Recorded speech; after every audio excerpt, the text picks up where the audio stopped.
Je vous le certifie, mes frères. La bonne nouvelle que j'ai annoncée pour ma part n'est pas simplement humaine, car moi-même je ne l'ai pas reçue ni apprise d'un homme, mais par une révélation de Jésus-Christ.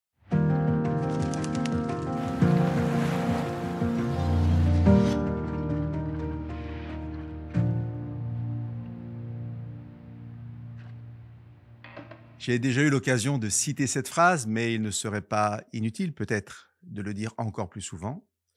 Le christianisme est une personne. C'est-à-dire qu'avant d'être une doctrine, un enseignement, le christianisme résulte d'une rencontre avec Jésus-Christ.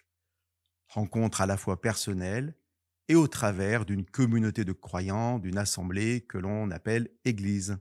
Lorsque nous écoutons comment Paul présente l'origine de son témoignage à l'Église des Galates, il peut nous sembler, quelque peu en contradiction avec mon introduction, que Paul ne parle de l'Évangile que comme d'une doctrine à connaître, puisqu'il dit qu'il a appris l'Évangile parce que Jésus lui a révélé, par ce que Jésus lui a révélé.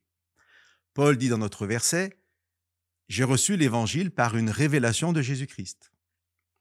Il est vrai, nous pouvons et devons dans une certaine mesure comprendre par révélation de Jésus-Christ un enseignement venu de lui.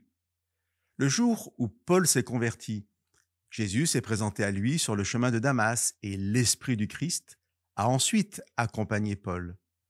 Paul a dû relire et réétudier les Écritures hébraïques à la lumière de la connaissance d'un Jésus reconnu comme le Messie promis et donc à la lumière de la croix, le cœur du salut.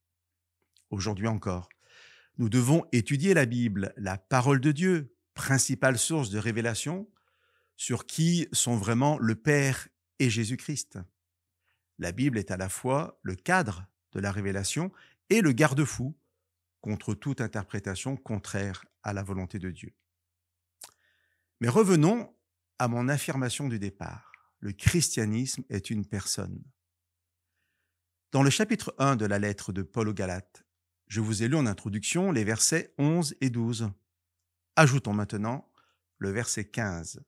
« Il a plu à Dieu, qui m'a mis à part depuis le ventre de ma mère et qui m'a appelé par sa grâce, de révéler en moi son Fils. » Chers amis, la révélation de Jésus-Christ n'est donc pas simplement la révélation d'un enseignement qui vient de lui, mais la révélation par le Père de Jésus lui-même. Il a plu au Père de révéler en moi son Fils, nous dit Paul. Chers amis, étudiez la Bible si vous en avez la possibilité, mais accueillez aussi ce que l'Esprit de Dieu déposera dans vos cœurs, la révélation de Jésus-Christ, non pas son enseignement seulement, mais la personne même du Christ. Car aujourd'hui encore, il plaît au Père de révéler en nous son Fils bien-aimé. Ouvrons nos cœurs et que la révélation de Dieu, que la révélation de Jésus-Christ sur Jésus-Christ soit bénédiction pour chacun d'entre nous.